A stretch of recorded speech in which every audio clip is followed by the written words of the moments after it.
O amor de Deus por nós é algo extraordinário, né? No louvor desse a gente percebe um pouquinho daquilo que vai ser a eternidade. Eu estava vendo esses dias, estudando um pouco sobre o Sermão do Monte. O Sermão do Monte está lá em Mateus 5, 6 e 7. E Jesus, ele faz uma pregação ali, uma pregação perfeita. O próprio Filho de Deus nos mandando uma mensagem direta, sem intermediários. E quando a gente começa a estudar, confesso para você que eu fiquei um pouco assustado, assim, com as coisas que a gente percebe, porque é muito forte. E falou muito comigo, e eu percebi o tanto que eu estava desalinhado em tantas coisas. E é bom isso, né? Quando eu já falei várias vezes aqui para o pessoal, né? Quando a gente entra na presença de Deus e a gente nunca sai igual. Alguma coisa mexe com a gente, alguma coisa transforma, alguma coisa muda em você. Abra a sua Bíblia ali em Mateus 5, do 1 a 16.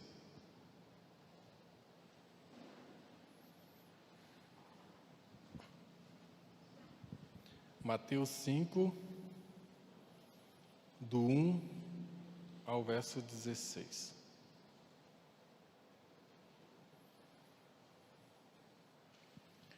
Isso aqui é apenas o início do Sermão do Monte. Deixa eu ver aí. Quando Jesus viu aquelas multidões, subiu ao monte e sentou-se. E os seus discípulos chegaram perto dele, e ele começou a ensiná-los. Felizes as pessoas que sabem que são espiritualmente pobres, pois o reino dos céus é delas. Felizes as pessoas que choram, pois Deus as consolará. Felizes as pessoas humildes, pois receberão o que Deus tem prometido. Felizes as pessoas que têm fome e sede de fazer a vontade de Deus, pois Ele as deixará completamente satisfeitas. Felizes as pessoas que têm misericórdia dos outros, pois Deus terá misericórdia delas. Felizes as pessoas que têm o coração puro, pois elas verão a Deus. Felizes as pessoas que trabalham pela paz, pois Deus as tratará como seus filhos. Felizes as pessoas que sofrem perseguições por fazerem a vontade de Deus, pois o reino de Deus é delas. Felizes são vocês quando os insultarem, perseguem e dizem todo tipo de calúnia contra vocês, por seres meus seguidores. Fiquem alegres e felizes, pois uma grande recompensa está guardada no céu para vocês, pois assim mesmo que perseguiram os profetas que vieram antes de vocês. Vocês são sal para a humanidade. Mas se o sal perde o gosto, deixa de ser sal e não serve para mais nada. É jogado fora e pisado pelas pessoas que passam. Vocês são luz para o mundo. Não se pode esconder uma cidade construída sobre um monte. Ninguém acende uma lamparina para colocá-la debaixo de um cesto. Pelo contrário, ela é colocada no lugar próprio para que ilumine todos os que estão na casa. Assim também a luz de vocês deve brilhar, para que os outros vejam as coisas boas que vocês fazem e louvem a Deus, o Pai de vocês que está no céu. Então, esse é o início do Sermão do Monte, onde Cristo começa a falar sobre as bem-aventuranças. Tem algumas versões que vai falar bem-aventurados, né? Essa versão, a linguagem de hoje, diz felizes. Mas é interessante pensar que, olhando o Sermão do Monte, parece algo diferente daquilo que é lógico para o mundo. Felizes os que choram. Se eu estou triste por alguma coisa e estou chorando, como eu posso ser feliz?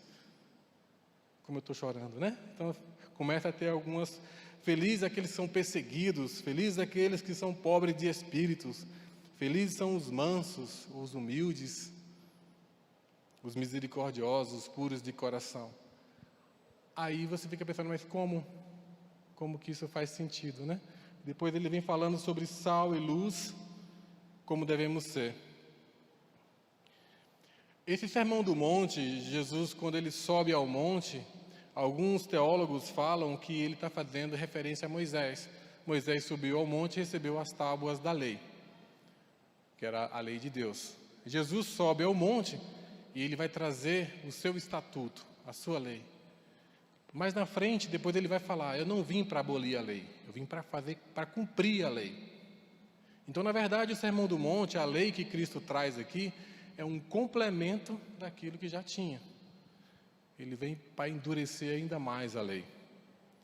E aí a coisa pega, quando a gente começa a perceber que lá na frente ele vai apertar ainda mais a coisa, né? O cinto. Interessante que logo no início, o que ele diz aqui? Quando Jesus viu aquelas multidões, subiu ao monte e sentou-se. Os seus discípulos chegaram perto dele. Primeira coisa a se observar aqui, né? A multidão, tinha uma multidão que seguia Cristo. Quando ele subiu no monte, algumas pessoas saíram e ficaram perto dele, os discípulos. A primeira grande diferença entre discípulo e multidão é a expectativa. A expectativa. Você imagina alguém que está fazendo, aparece aí alguém que está fazendo milagres, está curando, né, pessoas que todo mundo está falando sobre ele, não dá aquela vontade de ver? Né, um show, uma multidão vai ver um show. Às vezes não tem nada para resolver em si mesmo, mas eu quero ver, por curiosidade eu vou ver. Ou às vezes alguns que tinham algum problema, eu tenho uma oportunidade de resolver ali o meu problema. Algum tipo de necessidade. E a expectativa da multidão parte do seguinte: o que eu posso ganhar indo ver Jesus? O que eu vou ganhar com isso? A expectativa da multidão é o que eu posso receber. E aí ele vai buscar uma cura, vai buscar um milagre, vai buscar, né, assistir lá aqueles efeitos, o show. Né, e essa é a multidão. A expectativa dos discípulos é diferente. Ele não vai lá só pela cura, mas o que os discípulos pensam? Eu quero ser igual a ele. A multidão ficou embaixo, mas quem chegou perto mesmo foram aqueles que a expectativa era: eu quero entender o que ele faz, eu quero fazer isso também, quero ser discípulo, quero ser igual a ele. Então muitas vezes a gente vê uma multidão, como está aqui, e em uma passagem Jesus fala a multidão, depois que ele faz o milagre dos pães e peixes ali, ele leva uma mensagem mais dura para o povo, todo mundo abandona ele.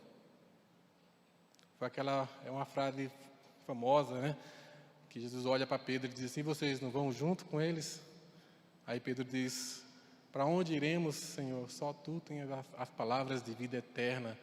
Então essa é a diferença da multidão para os discípulos. Primeira coisa que a gente pode observar é isso, nesse texto: quem chega junto são os discípulos.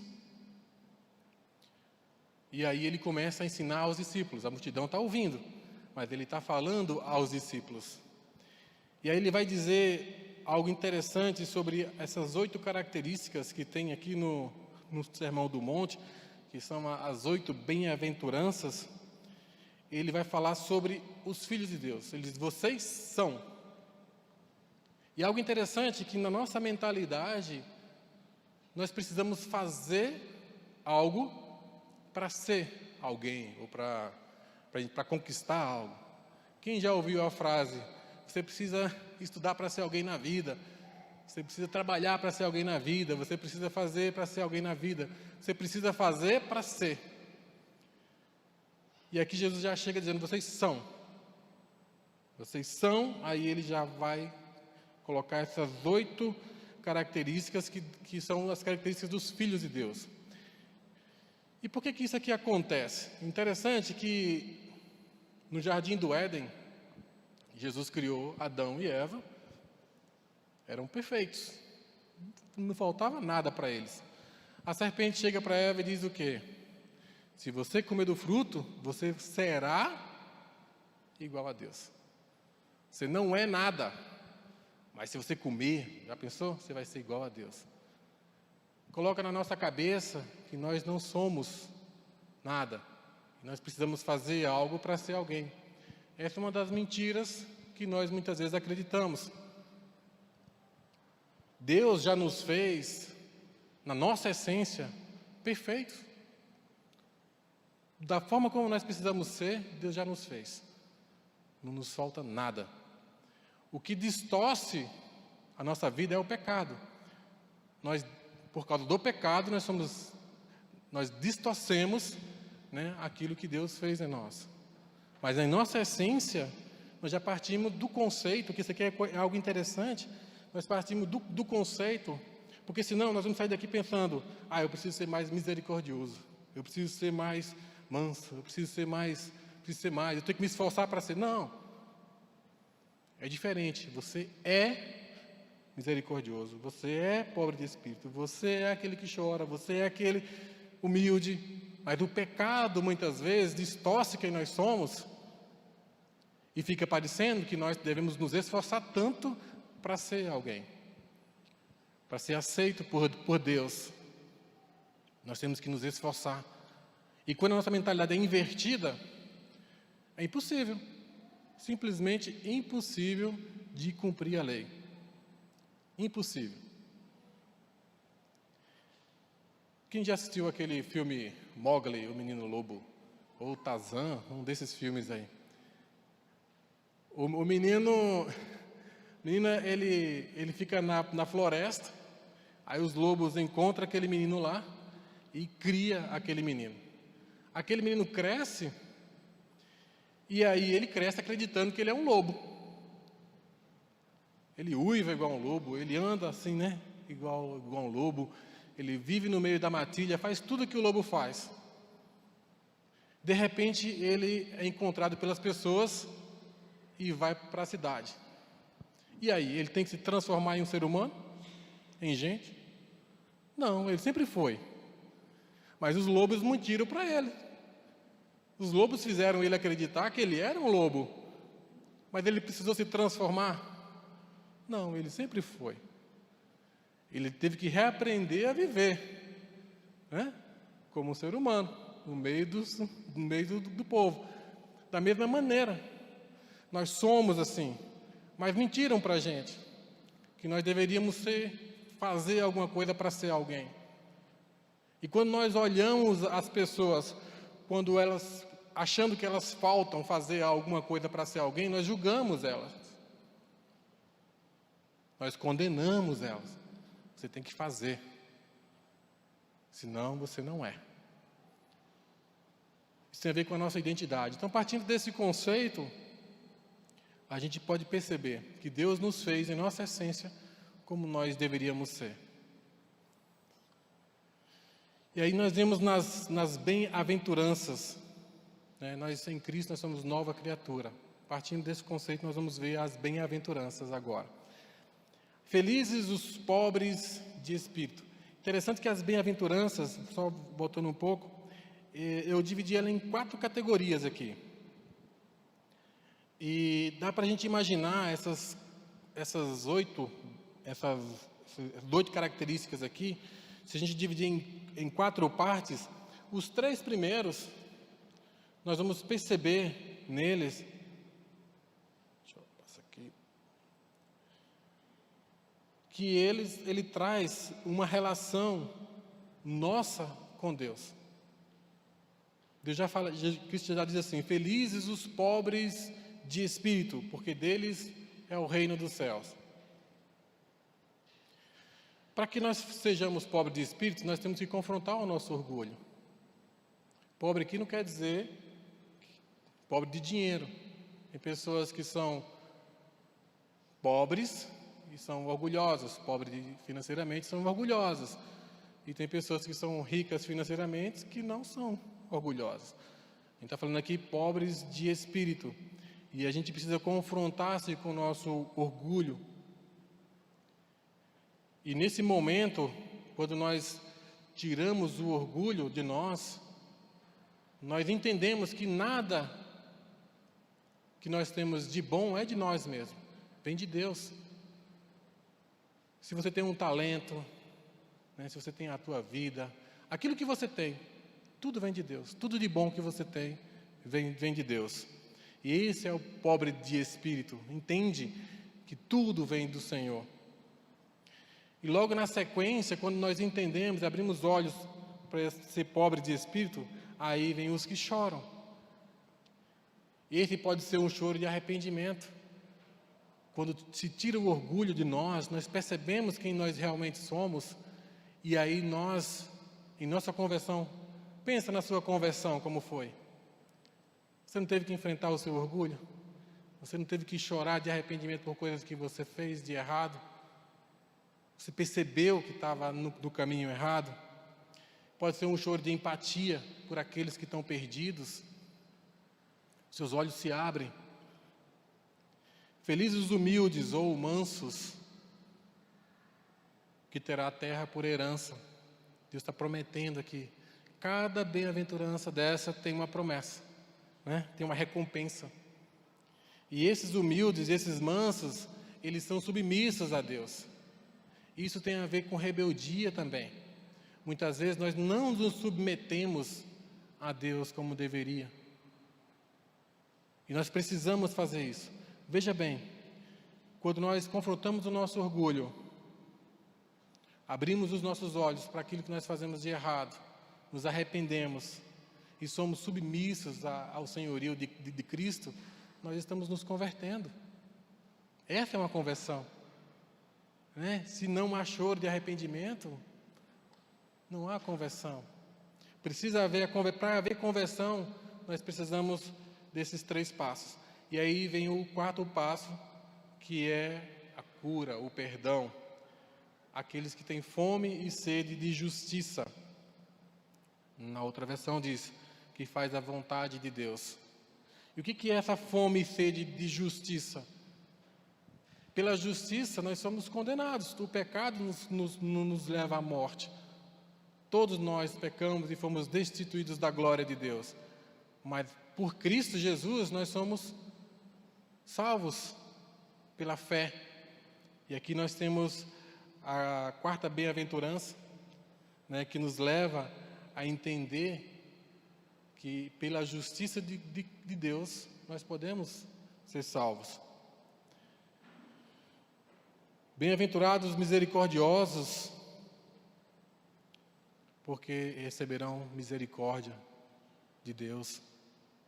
E aqui, nos próximos 3, nós vamos ver algo muito interessante, que é a nossa atitude como filhos de Deus para com as pessoas. As primeiras 3, a nossa atitude com Deus. A 4ª, Deus para nós.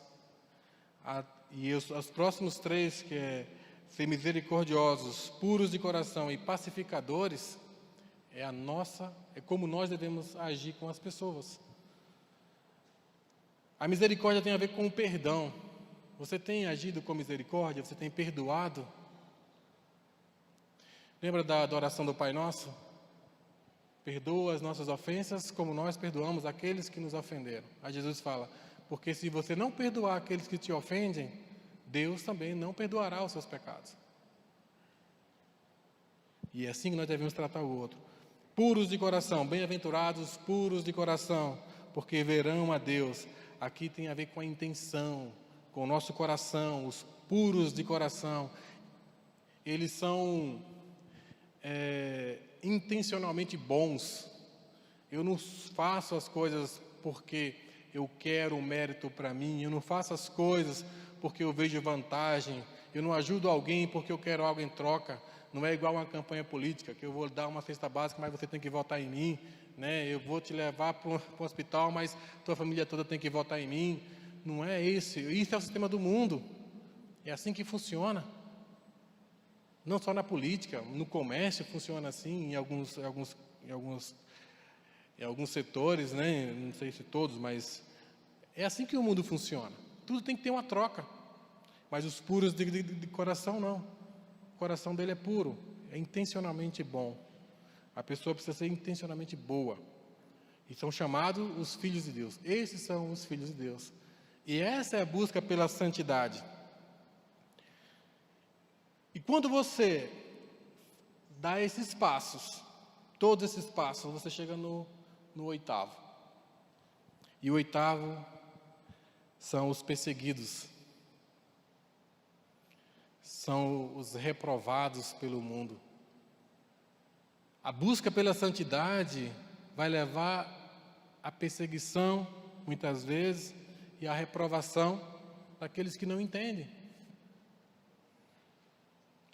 E aí, lá na passagem diz assim, no verso 11: Felizes estão vocês quando o insultarem, perseguirem e dizem todo tipo de calúnia contra vocês por serem meus seguidores. Fiquem alegres e felizes, pois uma grande recompensa está guardada no céu para vocês, porque foi assim mesmo que perseguiram os profetas que vieram antes de vocês. Essa é a busca pela santidade. Muitas vezes, nós na faculdade, nós somos confrontados, ou você age igual à turma, ou você é excluído no trabalho, ou você age daquela maneira, ou você é excluído. Qual é a turma que você está? Muitas vezes a pressão, a perseguição, dentro da própria igreja, às vezes acontece pela religiosidade. As pessoas te olham diferente. Isaías 53:5 diz assim: Mas ele foi transpassado por causa das nossas transgressões, foi esmagado por causa das nossas iniquidades. O castigo que nos trouxe a paz estava sobre ele, e pelas suas pisaduras nós somos curados. O que isso quer dizer? Quer dizer que tudo isso que está aqui, Jesus cumpriu tudo, 100%. Ele foi perfeito. Mas ele não recebeu nada dessas recompensas aqui. Nenhuma delas. Quem foi o mais pobre de espírito? Quem foi o mais humilde? Quem foi o que mais buscou pela justiça de Deus? Quem mais buscou pela justiça foi ele, mas para ele não teve justiça. Quem foi o mais misericordioso da humanidade até hoje? Mas para ele não houve misericórdia. Quem foi o maior pacificador da história? Mas para ele não teve nenhuma recompensa. Ele foi crucificado.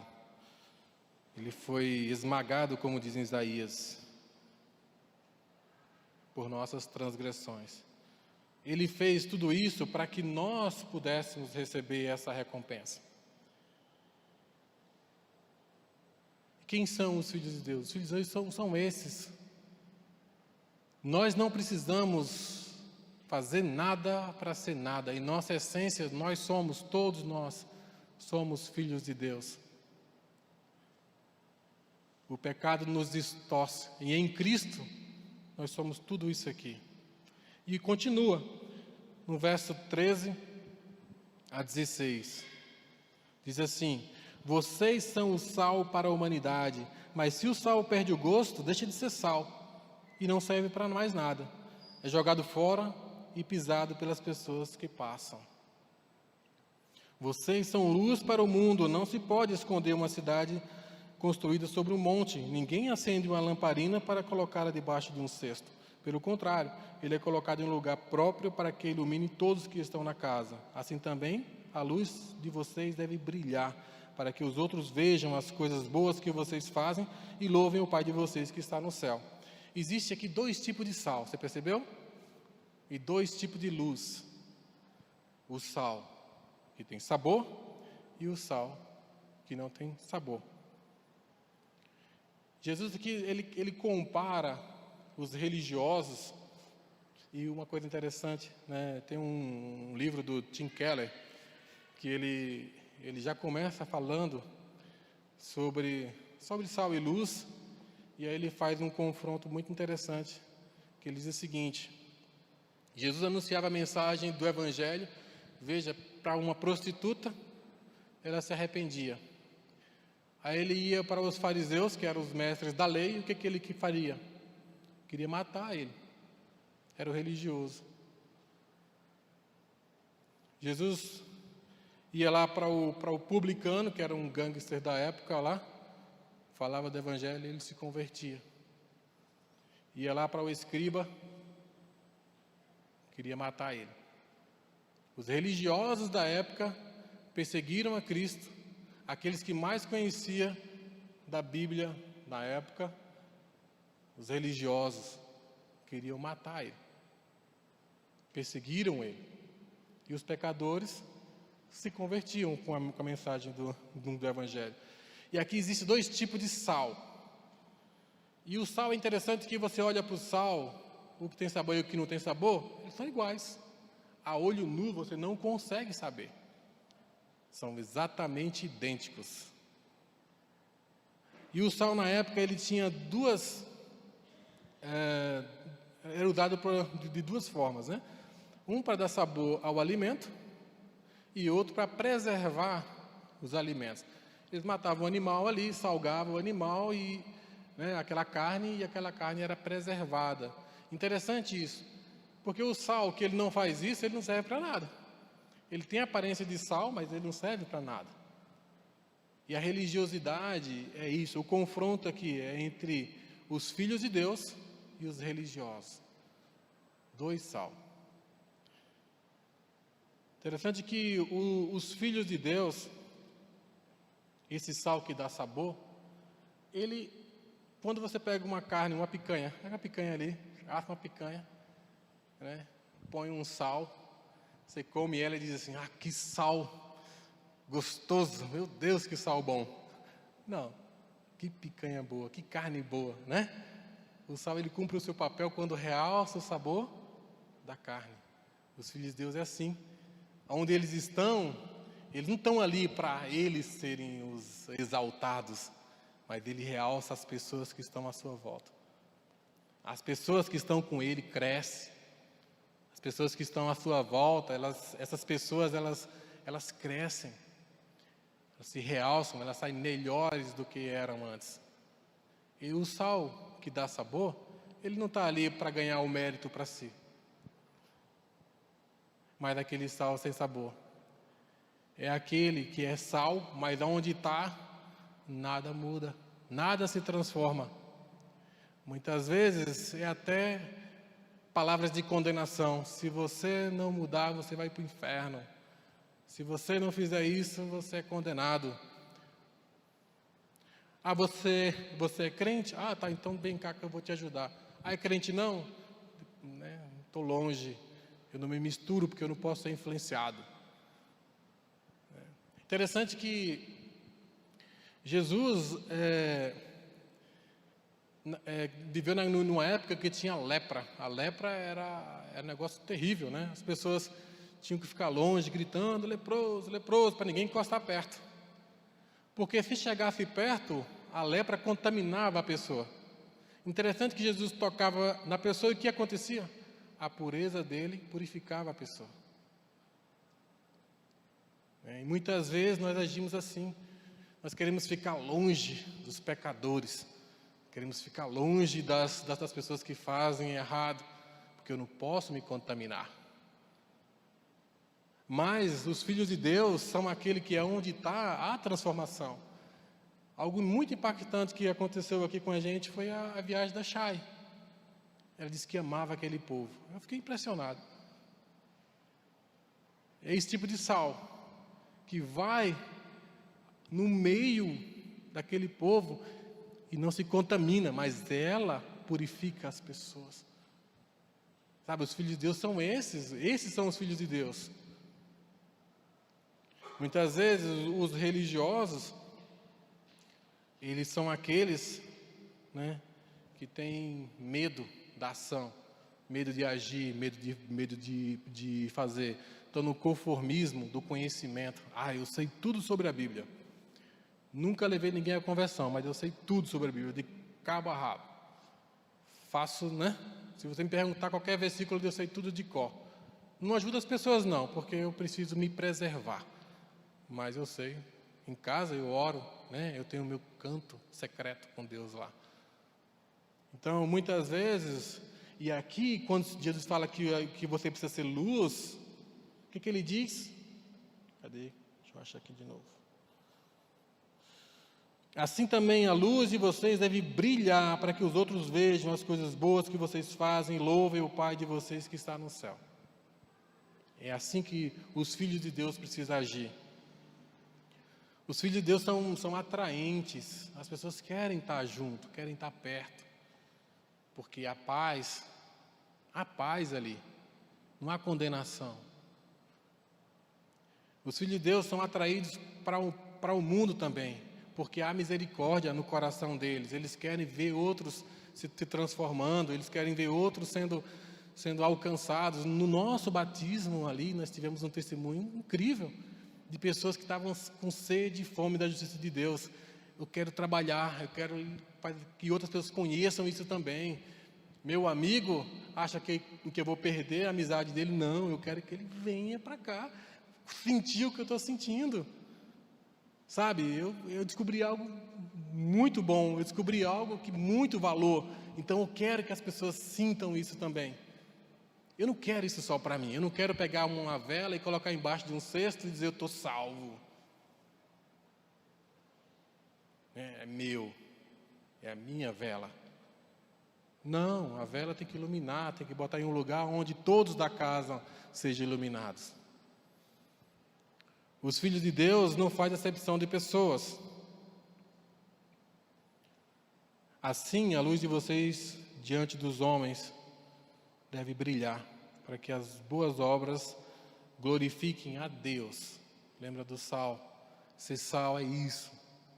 Ser sal e luz. Você é sal para as pessoas. E muitas vezes a gente, mas está podre. Não, o sal, quando você está no seu trabalho, e você mas as pessoas lá são corrompidas. Qual o papel do sal? Preservar, né? O sal está ali. O sal não é contaminado. Eu vou para uma empresa que todo mundo é crente, porque aí eu não preciso, né? É o lugar, é o céu. Eu vou para uma empresa e eu vou mostrar para aquele povo lá como que é um filho de Deus no meio daqueles que precisam conhecer a Deus. Aonde você está, o ambiente é transformado. Eu lembro de uma lição do Habitudes que dizia: você é termostato ou você é termômetro? Porque o termostato, ele só marca ali, aliás, o termômetro, ele só marca a temperatura, ele não define a temperatura do ambiente. Mas do termostato não, você regula e a temperatura tem que ir para o número que você colocou ali. Então, se eu estou dentro de uma empresa, dentro da minha casa, da minha família, onde quer que eu esteja, eu sou influenciador ou eu sou influenciado? Eu sou o sal que transforma, que dá sabor, ou eu sou o sal sem sabor? Eu sou o termômetro que só mede e diz, está condenado, está no inferno, né? Ou eu sou o termostato, não, vem para cá, vem junto, você não vai ficar no inferno não, porque eu não vou deixar. Você precisa conhecer aquilo que eu conheci. Você precisa conhecer o Deus que eu conheço. Você não sabe o que você está perdendo. Essas são as atitudes dos filhos de Deus. Muitas vezes, olhando a olho nu, os dois sal, parece tudo igual. Mas a gente conhece, Deus sabe separar bem os filhos dele daqueles que não são. E muitas vezes esse sal, que é o sal que dá sabor, e esse sal que vai fazer, muitas vezes vai ser perseguido por esse sal que é sem sabor. Esse que às vezes se diz cristão, mas vive criticando aqueles que estão fazendo algo, aqueles que estão na obra, aqueles que estão trabalhando, aqueles que estão, fazendo pela vontade de Deus. Esse sal sem sabor Muitas vezes está no meio e ninguém sabe. O joio e o trigo está no meio, ninguém consegue separar. Então nós precisamos definir na nossa vida que tipo de sal nós somos, que tipo de sal nós seremos. Não precisa nem de esforço, porque Deus já nos fez em nossa essência tudo isso aqui. Basta nos livrarmos do pecado, que o poder do Espírito Santo de Deus vai nos guiar para aquilo que deve ser feito, para aquilo que nós devemos fazer, para a transformação. E a paz que excede todo entendimento, nós vamos sentir. Porque parece ruim quando você lê, é ruim aqui. Mas a paz que excede todo entendimento é algo extraordinário. A presença de Deus é algo extraordinário. Nós devemos abrir o nosso coração e devemos viver tudo aquilo que Deus tem para nós, nosso propósito. Muitas vezes nós achamos que nós nascemos azarados, né? Eu nasci num lugar azarado, fui tal, não tive oportunidade na vida, me vitimizo o tempo todo e justifico as minhas atitudes, quando Deus te fez com um propósito, Deus te fez para uma missão, Deus te fez perfeito na sua essência, e você só precisa abrir os olhos para isso. Igual aquele menino que achou que era lobo, muitas vezes somos nós. Achamos que não temos salvação, que não tem jeito para nós. Igual aquele menino que achou que era lobo, nós nos convencemos que somos assim, e vamos tocando a nossa vida, e nunca vamos poder usufruir daquilo que Deus tem para nós. Eu não lembro onde foi que eu vi, mas alguém falou uma vez sobre o liquidificador. Como um liquidificador sendo usado como jarro de planta. Está sendo útil ali, né? Mas não está sendo usado pelo propósito que ele foi criado. Não é verdade? E nós devemos perceber em nós o que nos falta para sermos aquilo que Deus criou para ser, em nossa essência.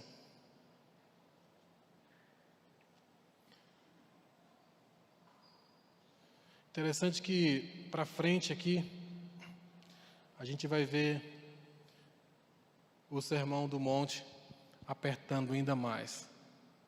Quando Cristo fala, a lei diz que se você trair a sua esposa, você está pecando. Ele diz, não, mas eu digo, se você olhou e desejou, já pecou. Então tem coisas ali ainda mais apertadas. Impossível de cumprir. Impossível. Por isso, a nossa única alternativa é reconhecer, né, o sacrifício de Jesus que Ele fez na cruz. Ele cumpriu tudo isso aqui. Uma vez eu fiquei indignado que eu vi um filme sobre Cristo. E aí, na verdade nem assisti, só pelos comentários. Eu acho que alguém já viu no Netflix Jesus e Maria Madalena, e parecia que ele ficava, né, querendo namorar com ela, sei lá, alguma coisa assim nesse sentido aí. Um disparate total, um troço assim que não tem cabimento nenhum, né? Então Jesus, quando Ele trouxe o Sermão do Monte, leia para você ver exatamente o que Ele cumpriu. Você leu o capítulo 5, 6 e 7. Vai cair uma ficha aqui. Vai cair uma ficha aqui para nós. Algo que Ele fez. E a Bíblia diz que Ele não recebeu nenhuma das recompensas, mas Ele foi transpassado, foi moído o seu corpo. Jesus, Ele estava na cruz, em determinado momento, e Ele fala assim, meu Deus, por que me abandonastes? Para Ele não teve misericórdia. Mas para nós, por causa do sacrifício de Cristo, nós temos tudo. Temos tudo. E o que Ele espera de nós é um coração arrependido, um coração aberto. O que Ele espera de nós é apenas isso. E a partir daí, nós teremos tudo isso. seremos sal, seremos luz, vamos mudar esse mundo, vamos fazer a diferença onde quer que nós estejamos. Hoje é um dia de ceia. Queria até convidar a equipe de louvor para vir aqui à frente. O amor de Cristo por nós, algo extraordinário, extraordinário. Lá em 1 Coríntios 11, do 23 ao 29, Paulo fala sobre a ceia. E por causa de tudo isso que Jesus viveu, pelo sacrifício dele na cruz, e para que nós tivéssemos essa oportunidade de salvação, ele nos deixa aqui em 1 Coríntios ainda uma ordem para nós. Pois recebi do Senhor e também entreguei a vocês o que o Senhor Jesus, na noite que foi traído, tomou o pão e, tendo dado graças, partiu e disse: isso é o meu corpo que é dado em favor de vocês. Façam isso em memória de mim.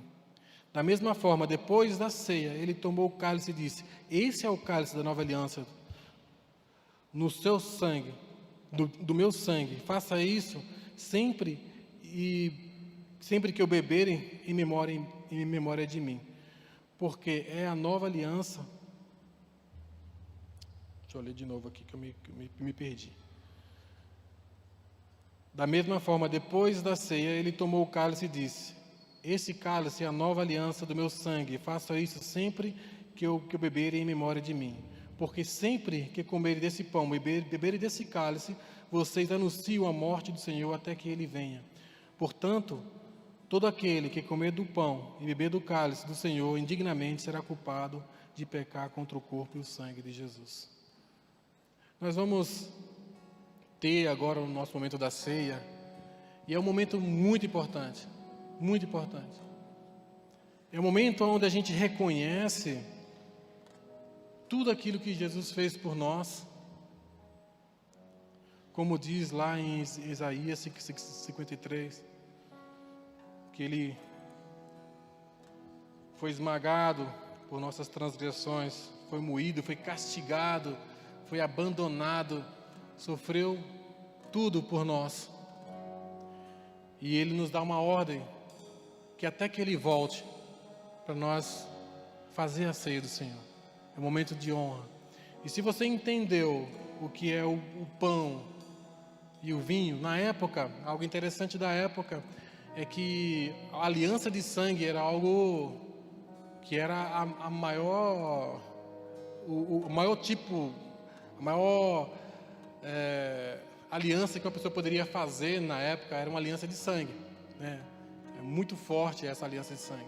Jesus faz uma aliança de sangue com a humanidade, que ele derrama o seu sangue em aliança com a humanidade. Aí nós nos tornamos um com ele. Você aceita Cristo como seu Senhor e Salvador, faz essa aliança com ele. E o corpo dele, o pão, significa que o corpo dele foi entregue, foi moído, foi transpassado, para que nós tivéssemos cura da nossa alma. Nossa cura vem pelo corpo de Cristo. Pelas suas pisaduras nós somos sarados, nós somos curados. Se você tem esse entendimento, você pode participar da ceia do Senhor. Queria convidar alguns líderes para vir aqui na frente. Você pode examinar a si mesmo. Se você entende, convido você a participar dessa ceia conosco. Essa é a ceia dos filhos de Deus.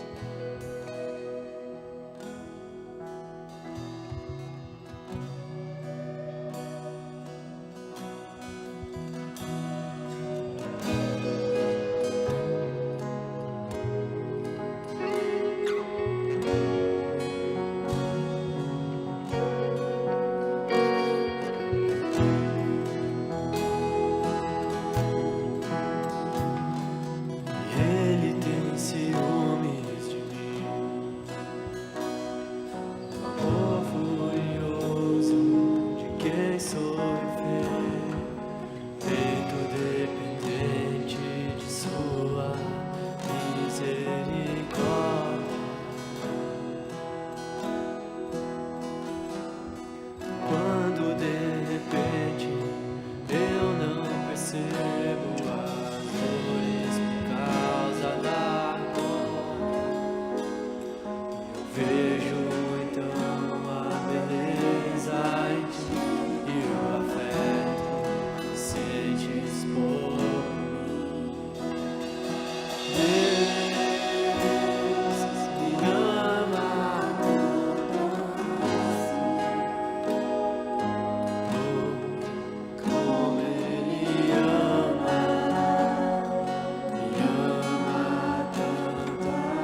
Esse é o corpo e o sangue de Jesus.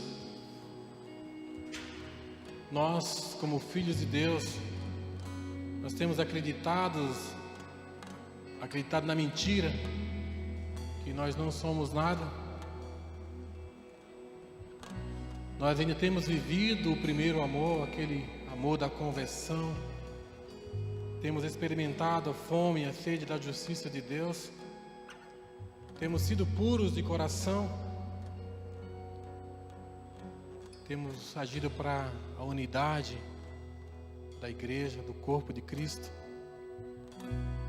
Temos sido sal, aquele que dá sabor aonde quer que nós vamos. Temos sido a luz para esse mundo, a luz que esse mundo precisa. Podemos nos examinar agora e orar a Deus. Senhor, reconhecemos, Pai, a Tua soberania sobre a nossa vida. Reconhecemos que o Teu corpo foi transpassado, foi moído pelos nossos pecados. Somos culpados, Senhor, mas também nós somos sarados pelo Teu sacrifício na cruz. Reconhecemos o Teu corpo, Pai. Fazemos aqui uma aliança com o Senhor, de reconciliação com o Senhor. Queremos viver como os filhos de Deus. Queremos ser luz para esse mundo. Queremos ser sal. Perdoa as nossas transgressões, Senhor. Queremos firmar essa aliança contigo.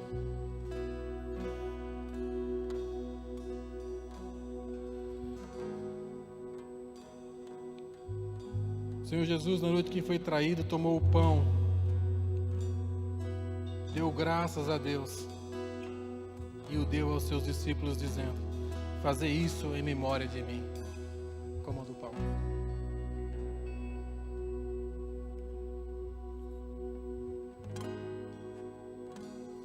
Da mesma forma, depois da ceia, ele tomou o cálice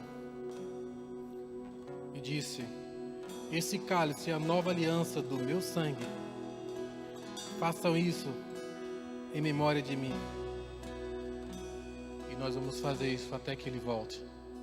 Toma do cálice. E a Bíblia diz que depois de cearem, eles cantaram hinos de louvor.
vamos espalhar essa salvação. Vamos para a semana. Que o amor de Deus, a graça de Jesus Cristo, a comunhão do